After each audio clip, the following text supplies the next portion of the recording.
Salutations, everybody. Welcome to Open Mic here on my YouTube channel. I'm, of course, your host, John Campea. You know, every day on the John Campea Show, we save a few minutes to take some live questions, but on Open Mic, that's all we do is take all live open questions. Got some time here today. In a little bit, I'm going to be heading off to go over to see Solo for a third time tonight. Me and a couple of buddies who haven't seen it are going to go in to do that. So without any further delay, let's dive right into it. And we go into the first question today. And the first question today comes to us from Christopher Cox, who writes, all caps, Stanley Cup Finals, here we go. Yeah, the Washington Capitals made to the Stanley Cup Final, first time in a long time. I'm happy. I kind of thought Tampa Bay would win Game 7, but I'm happy for Alex Ovechkin, one of the great players in the NHL, finally getting to go to the finals. It's going to be great to see Caps versus the Las Vegas Golden Knights. It's going to be interesting to see how that turns out. Again, somebody's got to make a movie about this Las Vegas team, like whether they win the Stanley Cup or not.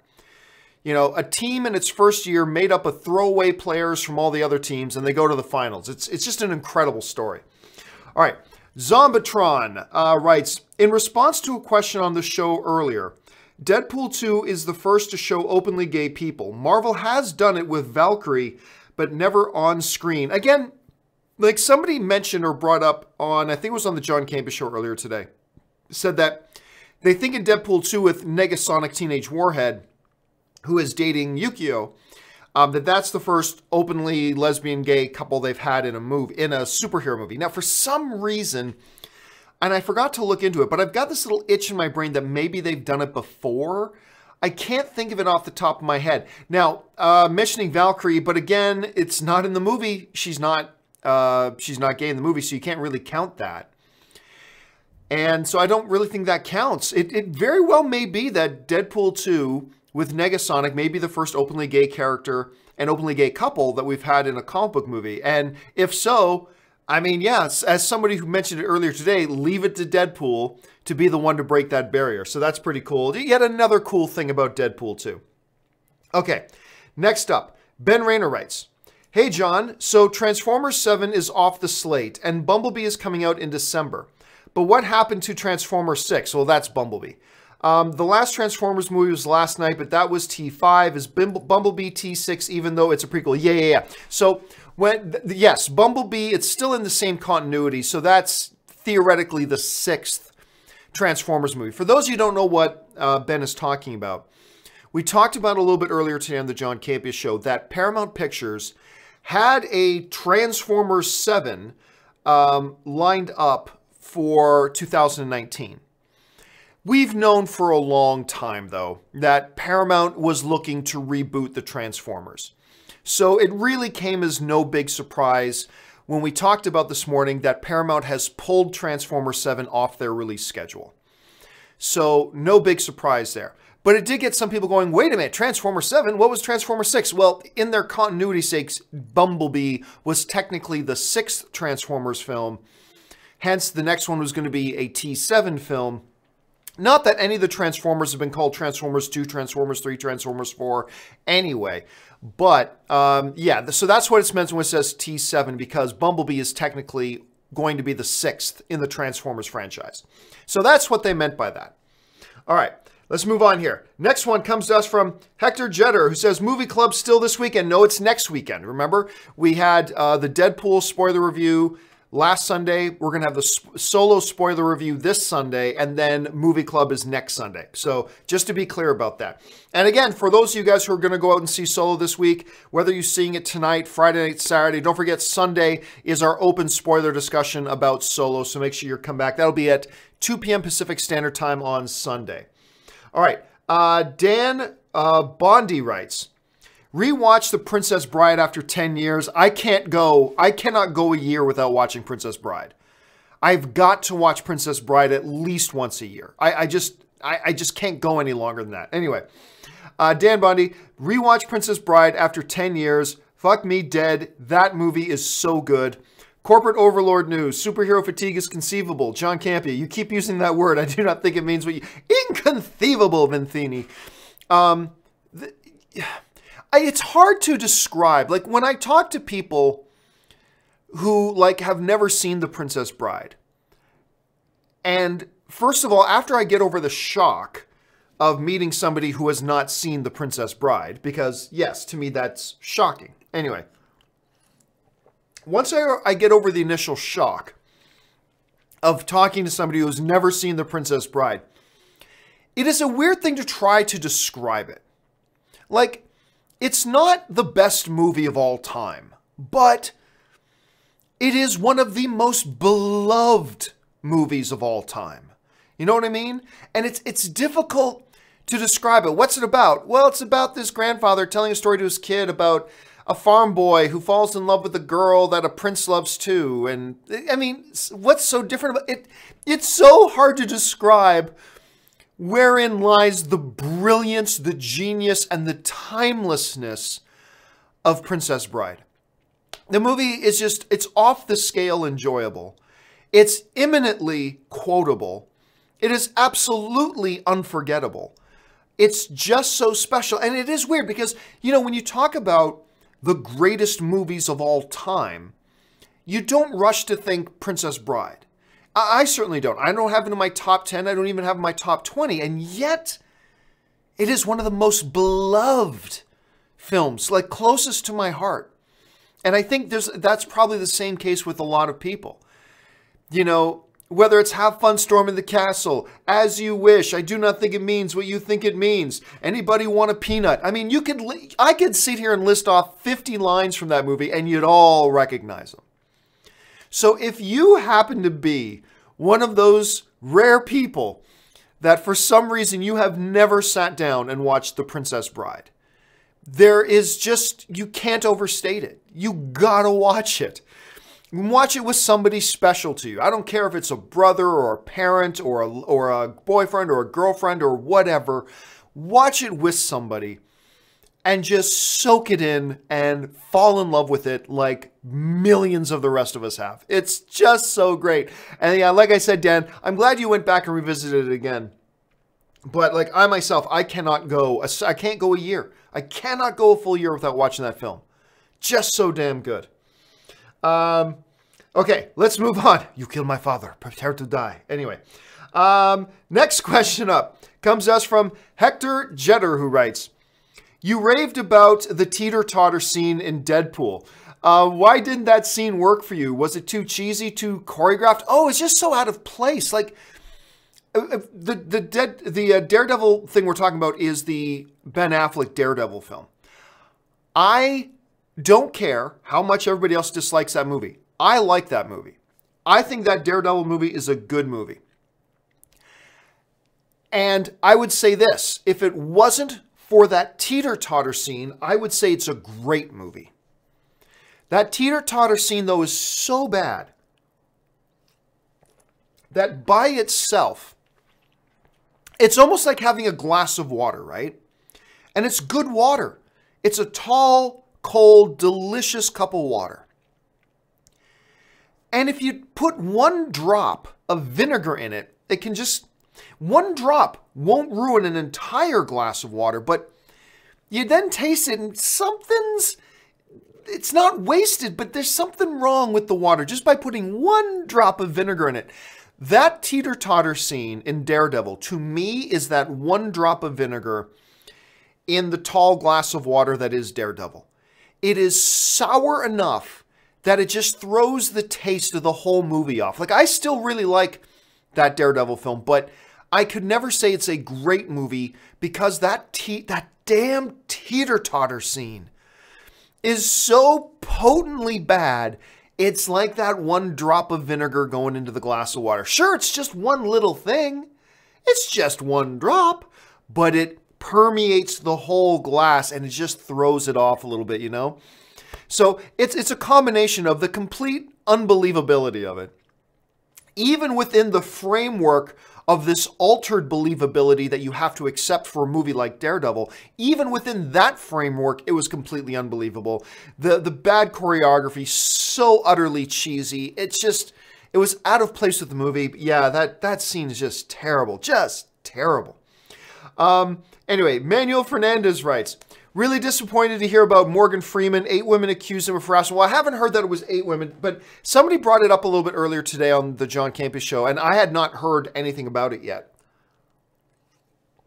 I have since read up on it a little bit. Now, what I was relieved to hear was that, you know, he's not being accused of assault. He's not being accused of things like that.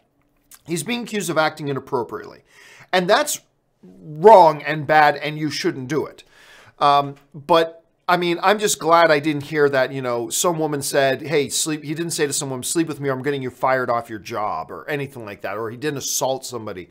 So I'm very happy to hear that, because when I hear people throwing at me, did you hear about the allegations against Morgan Freeman? My head instantly goes to the worst possible places. So, anyway, you should never make anybody feel uncomfortable in the workplace, period. But I'm just, after the Kevin Spacey stuff and after like all the Weinstein stuff, again, my mind just goes to the worst place. So I was at least relieved to hear that. Still saddened to hear about all this other stuff too, but it's something that we shouldn't be surprised about. Look, it happens in every industry. Don't be fooled to thinking this is a Hollywood issue. This is in the automotive industry. This is in the magazine industry. This is in the clothing industry. This is in every industry you go in. It's just there, and it shouldn't be. It's too bad.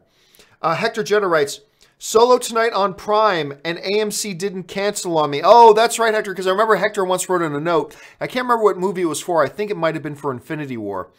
That Hector had bought AMC Prime tickets for the opening of Infinity War, but then AMC canceled that screening and gave him tickets, but to something that wasn't Prime, which is too bad. But you're going to get to go see it on AMC Prime tonight, so there's that. Small victories, Hector, small victories. James Welsh writes, Netflix stock now more valuable than Disney. Well, Netflix stock might be higher rated stock, but the company's not more valuable than Disney.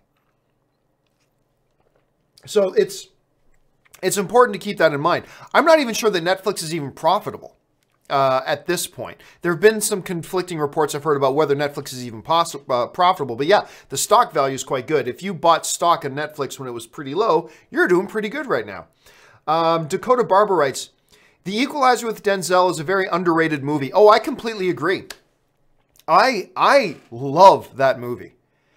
And I remember I had Antoine Fuqua come into my studio, and I got to talk to him. And I believe I was there to talk to him about the Western that he was doing with Chris Pratt and Denzel Washington.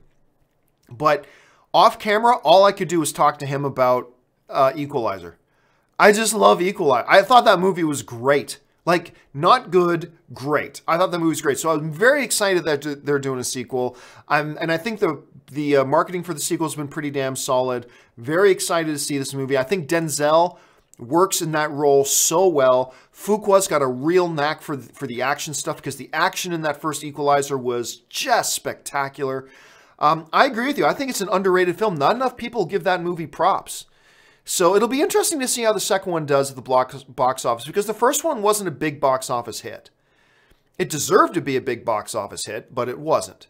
So it's going to be interesting to see if a sequel can do any better at this point. We'll have to wait and see. All right. Next one comes to us from Luke1234. No more Star Wars talk because lack of views. No, the views have always been like over 10,000 views every time I do a Star Wars talk. I decided not to do Star Wars talk anymore because the Star Wars fandom has just become far too toxic. It's just not enjoyable for me to do it anymore. So I decided to pull the plug on it. However, after I announced that I was pulling the plug on it, a number of my Patreon supporters suggested to me, hey, if the big drawback is, you know, you're just tired of the toxic Star Wars fandom, then why don't you just do it for Patreon supporters? And I went, you know what? I don't have a good reason why not to do it. So yes, we're still going to be doing Star Wars talk, but it's going to be exclusively on Facebook, and on Facebook exclusively on our Patreon supporters page. So that's where Star Wars talk is going to be from now on, and we're doing the first one in a few days.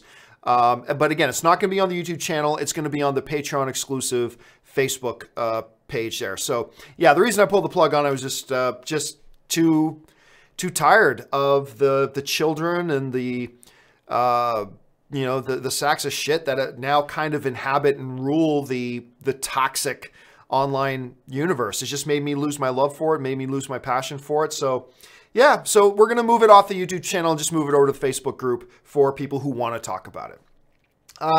Carlos Campea writes, thoughts on the Morgan Freeman allegations? Well, we've already discussed that. Jay Bling writes, Emilia Clarke got epically candid about Terminator Genisys in Vanity Fair. She said production was more miserable for everyone than Fantastic Four. Well, first of all, Emilia Clarke wasn't in Fantastic Four, so I'm not really sure what that's about. But anyway, I haven't seen that article. I have heard somebody mention something about that, but I haven't read the article myself, so I can't speak to that personally. I can't imagine it was a great set. I mean, the movie's so bad, so I can't imagine it a great... Like, honestly, I didn't think Terminator Genisys was the steaming pile of garbage as some other people thought. I thought it was bad. Like, I kind of feel about the same way that I felt about the Ryan Reynolds Green Lantern movie. I thought there was enough decent stuff in it that it prevents it from being a complete steaming pile of garbage. Still a bad movie, but I just never thought it was quite as bad as some people made it out to be. I kind of feel the same way about Terminator Genisys. It's a bad movie. I didn't think, you know, a nominee for worst film of the last 20 years or anything like that, like some other people do. I just thought, it's a bad movie. But yeah, I wouldn't be surprised at all to hear that it wasn't a happy, fun-going time set to be on. I wouldn't be surprised about that. Manuel Fernandez writes, what was your favorite moment in God of War? For me, it was when they first encounter the World Serpent. That scene perfectly describes the game. Well, no, that scene was amazing. I mean, it's incredible. I dug all the dwarf stuff. I don't know why, because normally I would find a lot of the Dwarf Brothers stuff in God of War to be annoying, but I actually found it really fun. I don't know why, but I did. Certainly not my favorite moment, though. Two things jump to mind. One, when the kid, I don't want to give any spoilers away, so I'll just put this vaguely. When the kid finds out what he really is, he starts to become a dick. And there was something that felt really authentic about that. Like, there was something about that whole thing that made it feel really authentic to me. And I was really enjoying that. And then, of course, at the end, as the kid truly discovers who and what he is, that was a really special moment for me there at the end. So again, I'm trying to be vague so not to give anything away, but that's some of the stuff to me in God of War that really, really stood out to me the most. All right, next up, Cor Boko writes, is it just me or is there a lack of original live action films coming from Walt Disney Pictures? They are mostly remakes of Disney animated classics. Well, I mean, you gotta remember, Disney as a whole is very, very busy. Over the last number of years, they've put out a number of live action films, whether it's like, I've talked about these, $1 Million Arm, which is a really good movie, Queen of Katwe, which is a magnificent movie, Finest Hours, which is, what's got Chris Pine in it. It's a solid movie, not the best movie, but a solid movie. They put out a bunch. But yeah, they seem to be turning their attention right now to trying to remake a lot of their classics. And why not? I mean, they've done a lot of other things. They want to put their attention on something else right now. That's fine if they want to do it. Oh, and speaking of other live action things, they just recently put out A Wrinkle in Time. Won't talk about that. Wrinkle in Time didn't work out so well. Yeah, it's too bad too. I know you're not asking about Wrinkle in Time, but I was really quite looking forward to that because I really like Ava DuVernay as a director. I thought, the source material had a lot of potential. It just never clicked. That movie never, the phrase failure to launch is a really good, accurate term for that film. And it's just really too bad. And I remember coming out of the premiere for that and running into a friend of mine, somebody I know, outside of the theater. And I said to them, because honestly, I wanted to leave halfway through. It's not offensively bad, but Wrinkle in Time's not a good film. Anyway, I ran into somebody I know outside of the theater as I was leaving the theater and said, so what did you think? And they just looked at me like, oh, I walked out like an hour ago. It's like, yeah, there you go for Wrinkle in Time. So they've been doing some live action stuff, but if they want to put their attention on the live action remakes of these things, then let them put their attention on that for now. They're still a very busy company with all the things they're doing Pixar and everything they're doing with Marvel and everything they're doing with Star Wars. They're still a very busy company as a whole. So if that's, and by the way, these live action remakes are pretty intensive. So they're pretty large scale, pretty intensive. So if that's where they're putting their attention right now, that's where they're putting their attention right now. Let's see. ZOMG Ruler writes, John, I once had an acquaintance tell me that he has a film degree and that I was wrong for liking Batman versus Superman.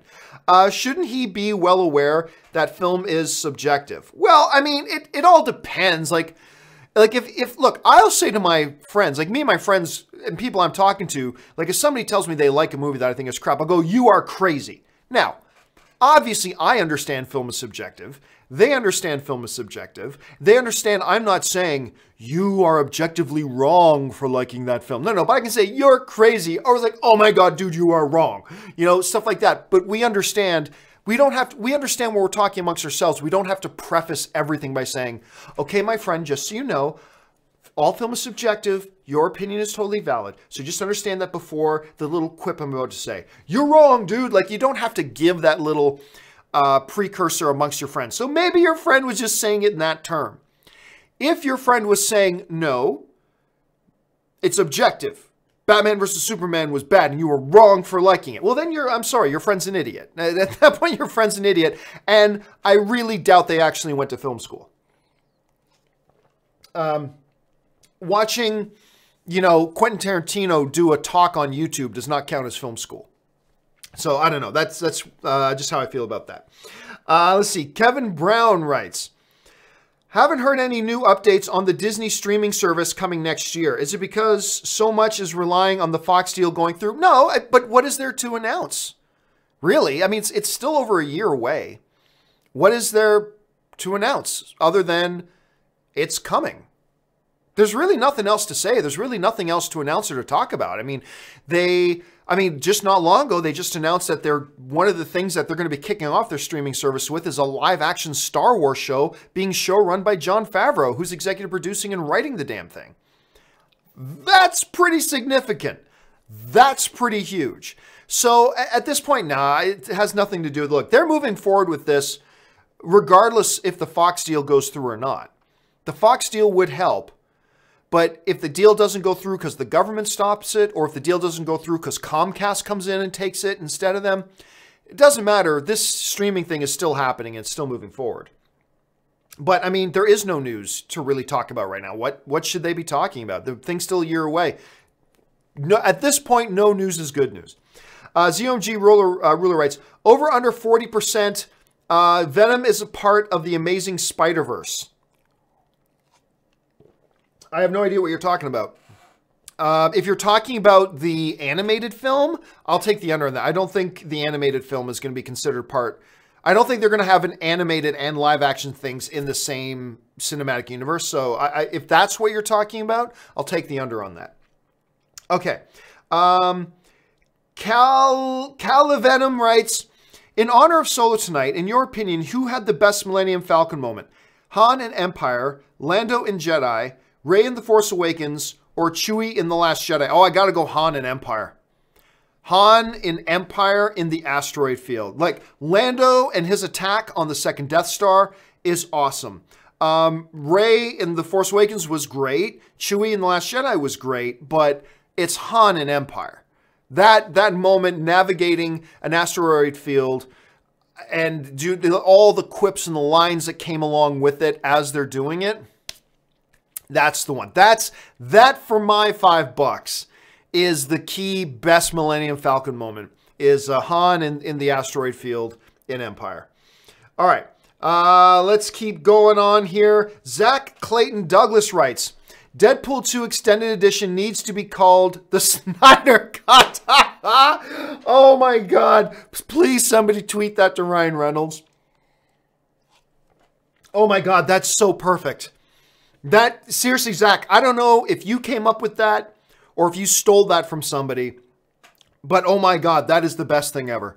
They've got to call, I've got to tweet that out. I got to tweet that out, that if Deadpool 2 has an extended cut on their DVD, it's got to be called the Snyder Cut. That is so perfect. Well done. Well done. I love that. Manuel Fernandez writes, two-part question. Thoughts on new How to Train Your Dragon character images? And well, those are two completely separate questions. That's not a two-part question is when you're asking a question revolving around the city. So for instance, a two-part question would be thoughts on How to Train Your Dragon character and what did you think about the last How to Train Your Dragon? That would be a two-part question. You just asked two completely separate questions. So I'll take the first one. I haven't seen the character images, so I can't speak to that. I'm excited to see it.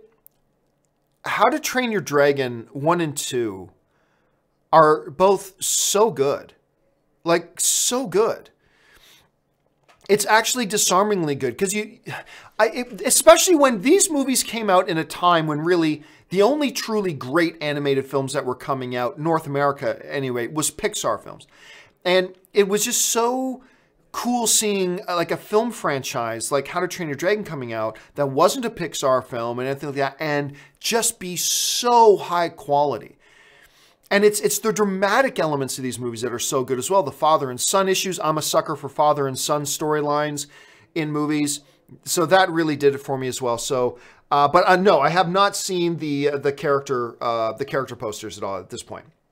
James Bonner writes, with Jake Gyllenhaal in the news a lot lately, it got me thinking we haven't heard much from his sister Maggie. Well, actually, that's not necessarily true. Hold on a second. Let me just pull this up here for a second. What were we just talking? I was just talking about her recently, about something she's got coming up. Well, that's what I was just, because I just saw her in a few episodes of The Deuce. That's right. It was The Deuce. And then she did the kindergarten teacher this year as well. So she's been busy with that TV series, The Deuce. That's where she's been busy at doing that. So yeah, so she has been working. She's been busy. She hasn't done anything like high profile or anything like that. Like Home was a short film. The kindergarten teacher was not a big wide thing. That's not going to get a lot of people's attention. Frank wasn't either. But yeah, she's been busy lately with The Deuce. So yeah, she's been working. Let's see. Timothy Platt writes, dread it, run from it. The Capitals arrive. All the same. I watched Game 7 at Capital One Arena. Should have worn my white pants. Go Caps, go. And like I said, I am not a Washington Capitals fan. But even there's just a part of me deep down that was like, you gotta feel sorry. Like when you're as big of a loser as the Washington Capitals, who just, no matter how good they do in the regular season, whenever it gets to the playoffs, all they know how to do is lose. They lose and they lose and they lose. At some point, you just start feeling bad for them. And I was talking about this before Game 7. I said, I'm picking Tampa to win, but there's a part of me that really just wants, because especially when you get a player like Ovechkin, who is so world-class good, he deserves to, maybe, whether they win the finals or not, just to get to those finals, he deserves a little bit of glory. And considering this team has been so good in the regular season for so long, to finally taste a little bit of playoff success, even somebody who am not a Washington Capitals fan, even I deep down was kind of rooting for them. Just really want to see. Now, I have no vested interest in them winning. Vegas is kind of like a second home for me in the United States, so a little bit of me. Plus, I mean, the whole underdog story of the Vegas Golden Knights. It'll be interesting to see how this all turns out. But I got to admit, I'm happy for Washington. I am. I'm happy that Washington gets there. Rodrigo Ortiz writes, fun game. Watch a Fast and Furious movie and drink a shot every time Dom says family. That game would be over pretty quick. That game would be over and done pretty fast. All right. Andrew Oldham writes, because it stars an old Sean Connery, I always consider, why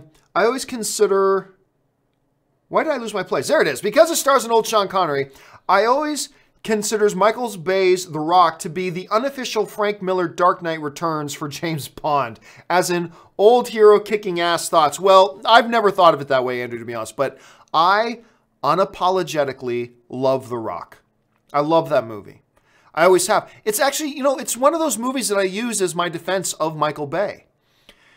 Now, yes, Michael Bay has run the Transformers franchise into the ground. Everything after the first Transformers movies has just sucked unbearably. But Michael Bay has made some fun cinema. And I know one of my biggest guilty pleasures is Armageddon. I like Armageddon. The Rock is great. I don't care what anybody says, The Rock is great. Great cast, great action, great story. Sean Connery is hilarious. You're best. Losers whine about their best, while winners go home and fuck the prom queen, or whatever it is the line is. You're best. And by the way, I apologize to everybody for that absolutely horrible Sean Connery impersonation. I cannot impersonate Sean Connery. But, I mean, that movie's awesome, man. That movie's great. So, yeah, I don't consider it like that, but it might be one of my favorite Sean Connery movies. It has to be one of my favorite Sean Connery movies. I just love him in that. Okay, got a few minutes left here, guys. Hold a second, and of course we go through the big jump. Here we go. Patrick Conway writes, did you see Boss Logic's Thanos and Gamora fan poster? Yes, I did. Boss Logic makes that dude is so gifted. And it's funny because he tweeted my wife. They were tweeting about some mixed martial, some MMA stuff, because I guess Boss Logic is also an MMA fan.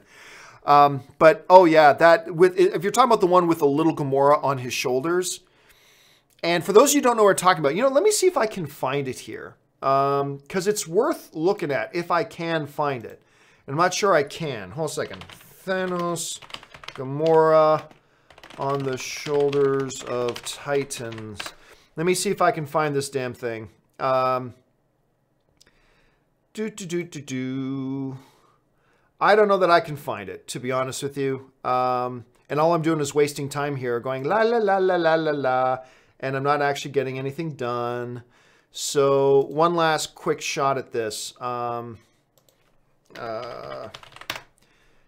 me see if I can get... Okay, I think I found it. I think I found it. And maybe I haven't. Nope, that's not the one I was thinking of. Oh, well, the one I saw was, and I believe it was Boss Logic's. What it is, it's a great piece of art, and it's Thanos with a little Gamora on his shoulders, looking happy. And the name of the fake movie was On the Shoulder of Titans. On the Shoulders of a Titan, or something like that. And it looked amazing. You should look it up for yourself. I'm clearly botching it, even trying to describe it. So look it up if you get a chance. Blue News Podcast writes, Happy Time Murders is made by Jim Henson's son? Oh, I didn't, if that's the truth, I had no idea. Although, and again, I don't know if that's true, but although it would make sense, right? Like, if you're going to do a movie with a lot of puppeteering in it, why wouldn't you go to the Henson Company? So again, I don't know if that's true or not, but if it is, that kind of makes a little bit of sense. Rob Madison writes, we'll lose, then we'll do, okay, what happens if we lose? If we lose, then we'll do that together too. One of the best lines from Captain America. One of the best lines ever in the MCU. And what if we're wrong? And what if we lose? Then we'll do that together too. It's one of the best lines. One of the absolute best lines in all of the MCU. I love that line. ZCM Zombie writes, are you going to check out Detroit Become Human? If you're talking about the video game, I don't know. If it's the video game I'm talking about, we didn't choose to turn on our masters. We didn't choose. If that's the one you're talking about, I don't know. The trailer has not done anything for me, and I haven't seen any reviews for it yet. So if that's what we're talking about, I'm not sold on it at this point yet. ZCM Zombie writes, got my wisdom teeth out this week. Any stories? Oh, I've had my wisdom teeth. My heart goes out to you. I hated it. Oh my God, getting your wisdom teeth pulled sucks. There's just no way around it. It just sucks. It's awful. I still have one. I still have one of my wisdom teeth, and my last dentist visit, they said, we think we're probably going to have to pull that one too. And I'm like, I'll have to think about that, because I remember getting my other three pulled, and that was not fun. So I may have to get another one pulled too. So no stories that are going to make you feel any better about it, man. Sorry about that. Gain Wincamp says, I love you. Well, thank you so much. I love you guys too. Thank you, man. Kick It to the King Productions writes, when you do editing on Premiere Pro, what presets do you use? I use PP for my video, and it's great to use. Fun fact, Premiere Pro was used to edit Deadpool 1. Well, the thing is, see, it used to be news. Premiere is a piece of video editing software from Adobe that has gone through an incredible maturation phase, where at one point it was a toy. Like, first of all, it was the first like legit editing software out there for consumers to use. But at the time, what real people were using was, if you weren't using an Avid, you were using Final Cut Pro. But what happened was Premiere kept maturing more and more and more and more. And I remember when it came time to edit my movie, the anniversary, me and my editor's real name is Chuck Norris. That's his real name. Kid you not. Anyway, me and my editor, Chuck Norris, were talking about what are we going to have this movie edited on. And we were shooting at the time we were using the Red cameras. And Red was one of the first, like, that level of camera to come out that was shooting in native 2K. Like, so today, oh, that's 2K is passé now. But at the time, 2K was kind of the revolution thing going on. And Red was one of the first cameras to do it. And we were shooting in Red in 2K. And Premiere was the first editing software that came out that natively supported Red's 2K format. Because all the other editing software suites, you had to transcode the video files first before you could edit them and use them in these other editors. Adobe Premiere was the first one that came out that natively handled those files. And so we decided, okay, we'll have this thing edited on Premiere, and it's just grown and grown and grown. And now a couple of years ago, like, it would hit the news like, oh, this feature film is actually being edited on Premiere. But now so many feature films are being edited on Premiere. That's not even the thing anymore. Premiere is just what I go to. So, like, when I talk to people, and actually in the last couple of years, whenever I've been advertising that I'm looking for an editor, I always say you gotta cut on Adobe Premiere, because that's just what I use. It's got to be interchangeable with what I'm doing at the same time. So, yeah. And so whenever anybody asks me, hey, and I quite often have people ask me, hey, I'm looking to get into editing. Should I start in this? I would go, just go right to Adobe Premiere.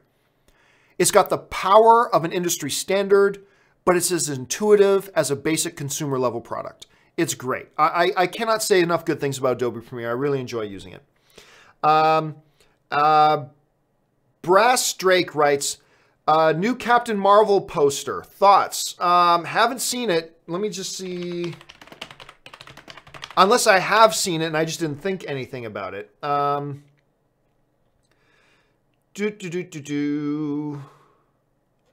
Yeah, I'm not aware of any new Captain Marvel poster, to be honest with you. So I am not, I don't know if what you saw was actually anything official or not. So I haven't seen anything. Let's see. Lee Mallison writes, which actor gives you voice envy? Mine is Clive Owen. Well, Clive Owen has got a great voice. The best voices in the business, though, are... Why am I forgetting his name? Hold on a second. Let me look at one of the stars of Westworld. Jeffrey Wright. Jeffrey Wright gives me voice envy. Oh my God, that dude's voice. Him, Jeremy Irons, James Earl Jones is obviously the king of all voices forever and always. Amen. But Jeffrey Wright's voice is, oh my God, that dude's voice. It's sultry. It's just sultry, that dude's voice. Let's see. ZCM writes, what does Deadpool 2 have that makes it superior to the first one in your opinion? Well, I mean, look, there are different things. There are elements of Deadpool 1 that are better than they are in Deadpool 2, but there are elements of Deadpool 2 that are better than they are in that. I actually just found Deadpool 2 a funnier film. I just think I laughed more in Deadpool 2, and they just really went for it in that. Now, there was some of the dramatic stuff in Deadpool 1 is better than the dramatic stuff in Deadpool 2. The emotional connection between Wade and Vanessa in Deadpool 1 probably stronger than it is in Deadpool 2. Clearly, they didn't spend a lot of time in that in Deadpool 2. Those are all elements that are better in Deadpool 1. But the overall entertainment value for me was higher in Deadpool 2. So that's why I ever so slightly prefer Deadpool 2 over Deadpool 1. Just better choreographed on the action, more laughs. a higher rate of laughs plus bigger laugh potential. Yeah, for that's why for me. But like I said, there are things about Deadpool 1 that are better than Deadpool 2 that, you know, anybody who says to me that they prefer Deadpool 1 over Deadpool 2, they're not going to get any argument from me. Like, I'm not going to argue with them, but sure, because there are definitely things about Deadpool 1 that are better. So if you like Deadpool 1 better, no problem. But yeah, those are the elements to me that make Deadpool 2 take the edge for me. Let's see. ZCM writes, watch Princess Bride with Mom 2 weeks ago. Love it still from watching last year on a plane to LA. Was that your first time watching? It was on a plane? That's funny. That's funny, yeah. Oh, and it's a great... See, Princess Bride is one of those movies that you can watch with anybody. You can watch it with your mom, and you'll both love it. You can watch it with your grandmother. You can watch it with your girlfriend. You can watch it with your sister or your brother or whatever. It's all great. You know, you can't watch, oh, I don't know, you can't watch Hostel with your mom. You know, there's some movies you just can't watch with somebody else as easily as you can a movie like Princess Bride. A99 Barnsey writes, the critic animated show, funny ahead of its time. Oh, the one that John, why am I forgetting? What was John? It's driving me crazy now. I love this comic. It's not, I gotta look it up now. John Lovitz, thank you. John Lovitz. Yes, it was very funny. Yes, it was ahead of its time. I love John Lovitz. And that dude, to me, and his stand-up comedy is great. John Lovitz gets a lot of credit for being a great comedic actor, and rightfully so. He's a great comedic actor. But what he doesn't get a lot of acknowledgement for is how good of a stand-up comic he is. He's a really good stand-up comic, and yes, I used to love, I did enjoy that show, The Critic, from him very much. Okay, few minutes left here. Maurice Cook writes, John, why have other movie studios make comic book movies are afraid... Let me try that. John, why have other movie studios make comics book movies are afraid of DC and Marvel Studios? I have no idea what it is you're saying. Why have other movie studios make comics, books, movies are afraid of DC and Marvel Studios? I have no idea what you're asking, Maurice. If what you're asking is why don't other studios make other comic book movies, it's not that they're not afraid of Marvel and DC. They're not afraid of them. Marvel isn't going to stop people from going to see another comic book movie made by somebody else. The question is, do they think the audience is interested? There are some great comic book characters out there that have nothing to do with Marvel or DC, but look, even people who don't read comics, they know who Spider-Man is. People who have never picked up a comic book in their life, they know who Batman is. They know who the X-Men are. They know who Captain America is. They know all these people and they know all that. They're familiar with those universes and those worlds. You know, you try to make a Gen 13 movie, okay, you go ahead, but you're starting with 1 foot behind because there's no pre-existing IP recognition. Now, pre-existing IP recognition isn't the be-all, end-all. It's not like if you don't have pre-existing IP recognition, it's impossible to work, but it helps. It certainly helps. And I think there are just studios that are nervous about investing $120 million. Because if you're going to make a spectacle comic book film these days, you got to put some money into it. And do you want to put a big amount of money into a property that has no brand recognition of the IP, that isn't part of a more recognizable shared cinematic universe? It's a tough thing to do. It's a big risk. And it's easy for us to tell other people how they should risk their money. It's different when you're the one and it's your money you're trying to balance. So again, it has nothing to do with Marvel and DC. Nothing to do with them. It's not that they're afraid of Marvel or DC. That's not the problem. The problem is that, forget Marvel and DC, are people going to come out and watch this movie if we make it? That's the big problem, and that's the challenge that they got to face. And that's why it's intimidating. I'm not saying they shouldn't do it, but I'm saying I can totally understand why it'd be a little bit of an intimidating prospect to do something like that. Dakota Barber writes, rewatched Iron Man 3 and think it's a little underrated as well. I really like the character work they did with Tony. Villain could be a tad stronger. Yeah, I think that one of the big problems with Iron Man 3 is the villains and how they handled the villains. Absolutely. But I think you nailed on something here, Dakota, about why I still like Iron Man 3. Weakest of one of the weaker MCU movies, yes. But you completely nail it because the character work they do with Tony in that movie, no other MCU movie does better character work with Tony Stark than Iron Man 3. Not Iron Man 1, not Iron Man 2, not Civil War, not Avengers Infinity War, not Avengers 1, not Avengers 2, none of them. None of them come close to doing the amount of significant, real quality character work as they do with Tony in Iron Man 3.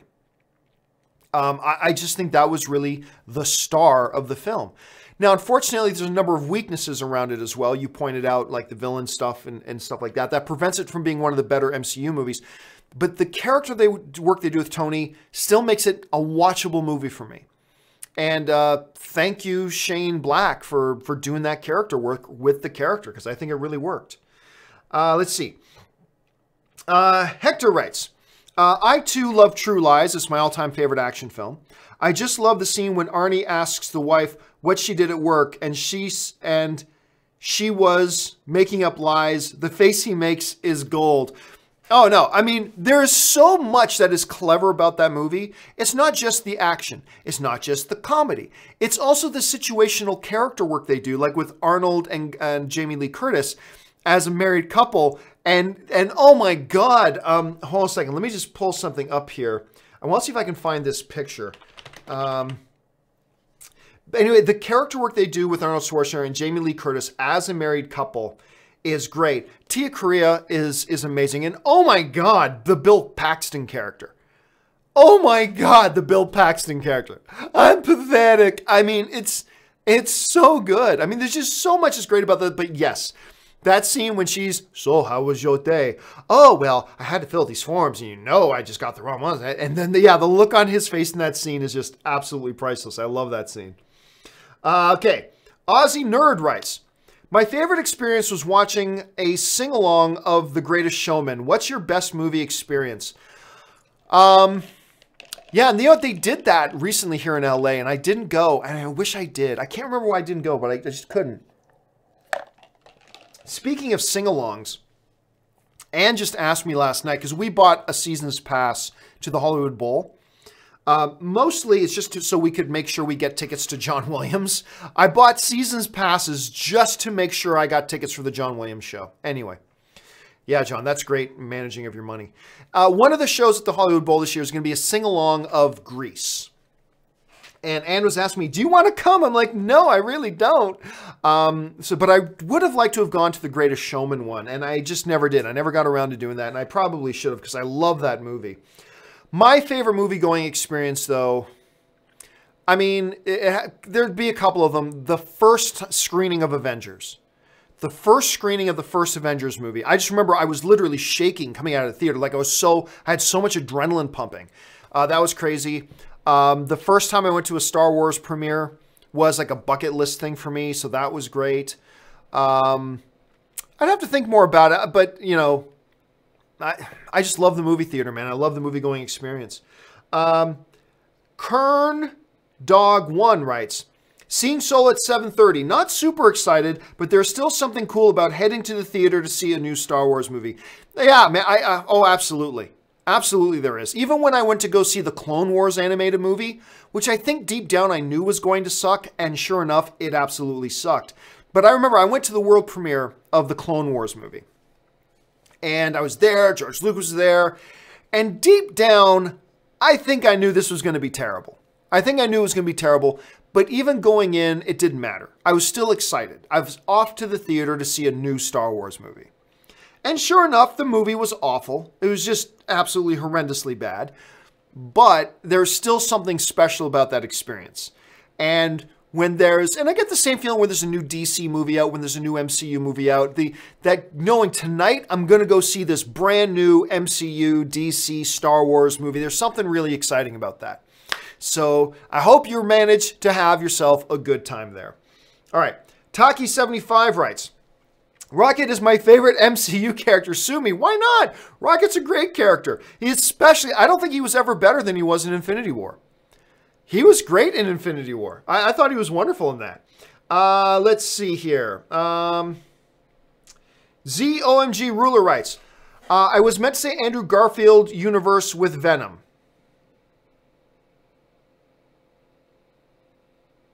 Oh, okay, I'm going back. So you're saying that over under 40% that Venom's movie is in the Andrew Garfield Spider-Man universe? 0. Yeah, that's it. They've done away with that. That doesn't exist anymore. So no, I'll take the way under on that for sure, man. Alan Gonzalez writes, do you ever go back and watch your own videos? I was, and it's fun to watch how you predict things that came up true. Keep up the great work. Well, I mean, I watch my own videos every day. Like after I shoot a video, I keep telling people this who are getting into YouTubing. The most important thing you need to do is watch yourself. Watch yourself over and over again. That's the only way you're going to get any better at what you do. Whether you like my movie opinions or not is kind of a side point. I'm a very good on-camera communicator. Not much I'm good at, but that is the one thing I'm actually pretty good at. I am a very good on-camera communicator. The only reason I've become a pretty good on-camera communicator is because I go through the exercise, whether it was back when I was doing audio-only podcasts, one-shot videos back in the movie blog days, or daily shows like I do, is because after I'm done, I will do what sports teams do. I will go and watch the film. I will watch myself again and again and again, and I try to pick up on what am I not doing right, what am I doing well that I can improve, that I can improve upon, things of that nature. So absolutely. Now, do I go back and watch videos that I did like a year ago or 2 or 3 years ago? Not really. Just because I just don't have time to do stuff like that. Like I barely have enough time to rewatch the videos I do that day, let alone watch even more stuff. So I don't often do that, but I guess it would be fun if I had the time to do it. That would be kind of fun.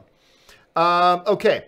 Razor Edge Frisbee writes, even after my plethora of Thanos-related questions, how awesome would Justice League have been if it had the same build as Infinity War and Darkseid was as amazing as Thanos? Don't even, no.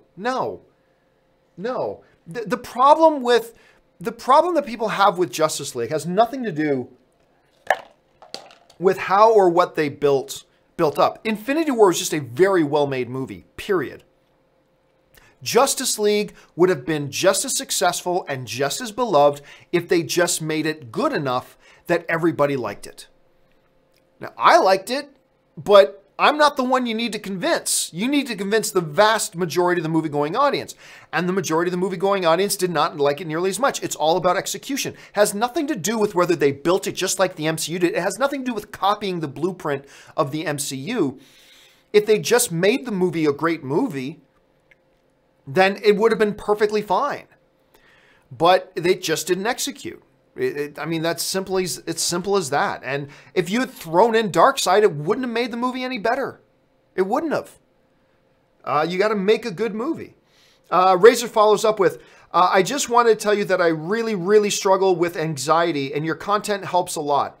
You rant a lot, but your approach to disagreement is really calming. I hope you know I appreciate. Well, I appreciate that, Razor, very much. Thank you so much. And yeah, I mean, look, here's the thing. People try to drown out voices that disagree with them. I encourage it. Like, disagreement is great, but you always got to understand there's a difference between disagreement and having differences of opinion and attacking people for their opinions. There are two very, very widely different things. And I think the more people that understand that, the better. And for whatever reason that watching my content is beneficial or helpful to you, that's awesome. And I'm honored. And thank you so much for sharing that, man. I really appreciate that. That means a lot. So really, seriously, thank you so much.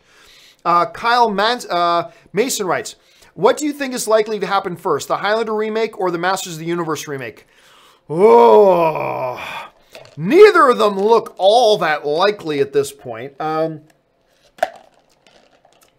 I'll go out on a ledge and say Highlander remake, because even though we're seeing no movement, the director is at least still saying he's working on it.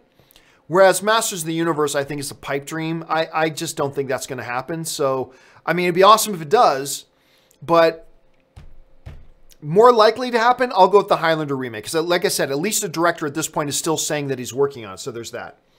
All right. Andre sends his super chat. Thank you so much, Andre. And last two questions of the day. Perfect timing. Kevin Komaki just sends a super chat. Thank you so much, Kevin. And I Do Monologues writes, would a Muppet Citizen Kane work? Look, like I say all the time, anything can work. Anything can work. I mean, for goodness sakes, they made a movie about plastic building blocks, the Lego movie, and it worked. It's all about execution. It's not about premise. Premise can be helpful, but it's all about execution. You can have the most stupid premise and make a great movie out of it. So could a Muppet Citizen Kane work? Sure, but it all depends on if they make it a good movie or not. It just all depends if they make it a good movie or not. That's it. So could it? Sure. Absolutely, theoretically, it could. All right, guys, that will do it for today's installment of Open Mic. Thank you so much for joining me. I'm going to go off and see Solo again tonight. By the way, I'm going to be at the AMC Burbank 16 in Burbank, California. If you're floating around there and see me and my friends walking by, come up, say hi. I love when people come up and say hi, so do that by all means. Also, don't forget, we'll be back again tomorrow morning with the John Campea Show. Also, in the next 24 hours, we got a companion video coming. We got part 2 of the Deadpool spoiler discussion stuff, because I still got a whole bunch of questions there that I need to get caught up on. We got a revisit review coming in the next 24 to 48 hours. A lot of stuff happening here. Make sure you join me. And by the way, guys, I'm going to let you know, you guys who are here right now are going to be the first persons to know this. So here's the thing. You guys remember that I was experimenting with having one of my topics on the John Campea Show and having, Migdalia Melendez or having Jason Inman or whatever join me to talk about that one topic. Then I moved on, right? Well, starting Monday, for a few weeks at least, I'm going to be experimenting with having Migdalia Melendez, she's great, I love her, and Jason Inman, who is also awesome, are one at a time going to be joining me, not for one topic, but for the entire movie news feed. The entire movie news feed segment of the John Campea Show. I'm going to have me and Migdalia, or me and Jason, and I'm going to be probably having one or two other special guests along the way as well. So instead of just having a guest on to talk about one topic, I'm going to have a guest on to talk with all 5 topics in the movie news feed segment. So I'll still be doing Off the Top by myself, and I'll be doing the viewer emails by myself, and of course taking live questions by myself. But I'm going to have Migdalia and Jason joining me for the movie news feed starting on Monday. I'm very excited about doing that. I think it's going to be a lot of fun. And maybe it'll work, maybe it won't work. You guys will tell me if you're enjoying it or not. But we're going to try it for a few weeks and see how it goes. Maybe it'll become a permanent thing, maybe it won't. But I'm letting you guys be the first ones to know that that's what's coming. Email me your thoughts. Let me know what you think about that. Are you looking forward to it? I certainly am. All right, guys, that will do it for me for today. Thanks so much for joining me. My name's John Campea, and until next time, bye-bye.